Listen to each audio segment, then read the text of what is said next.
La GFI, il est 7h moins 10. L'administration va-t-elle découvrir le logiciel libre? C'est à venir tout de suite.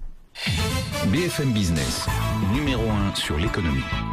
Et c'est donc François-Xavier Guidet qui est avec nous, le patron de FactorFX, hein, c'est ça Tout à fait, c'est ça. Toujours Fear Factor, mais non, c'est FactorFX. Juste un mot de FactorFX. Alors FactorFX, c'est une SS2L qui a maintenant 11 ans et qui a été créée à Rennes, en Bretagne. Ah oui, L, c'est 2L, c'est par rapport à 2I, c'est logiciel libre. Hein, Tout à fait, service en logiciel libre. Service en logiciel libre. Et alors, c'est une petite, c'est vous d'ailleurs qui m'avez alerté, hein, je vous en remercie. Oui. Petite circulaire, et pour cause, assez discrète, mais dont vous nous dites qu'elle peut changer beaucoup de choses. Circulaire du Premier ministre sur l'usage des logiciels libres dans l'administration.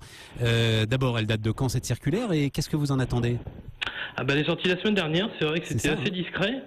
Mais ça va nous permettre, nous, en tant qu'acteurs du logiciel libre, de pouvoir se positionner sur les appels d'offres publics et de faire en sorte que nos solutions soient jugées égales en qualité que des logiciels propriétaires. Mais alors, quelle était la situation là? C'est-à-dire là, les administrations sont encore massivement sous l'emprise, on va le dire comme ça, pour parler comme vous, de logiciels propriétaires? On va dire que l'alternative n'est pas toujours choisie pour tout un tas de raisons.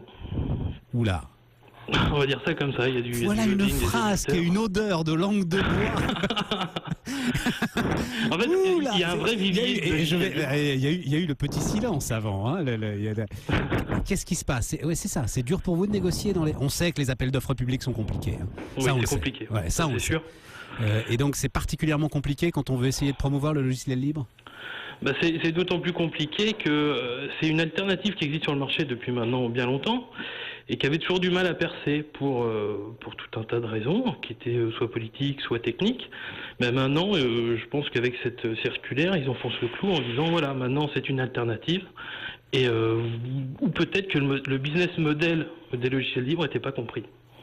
Ouais, mais le plus simple dans ce cadre-là, c'est de rester sous Windows, quoi. Oui, mais bon, on a des petits problèmes financiers, je crois, en ce moment, donc ça permet aussi, à un moment donné, de rationaliser un peu tout ça. Allez-y, c'est quoi les économies potentielles? Les économies potentielles, moi je peux vous donner des cas concrets. Nous on a fait dans des hôpitaux par exemple, le fait de passer d'un modèle propriétaire à libre, en gardant les mêmes fonctionnalités, la même qualité de service, voilà. Donc on a occulté toute la partie coût de licence, d'acquisition, ouais, absolument. Pour un hôpital d'une ville de 30 000 habitants, d'économiser 75 000 euros par an. Eh oui.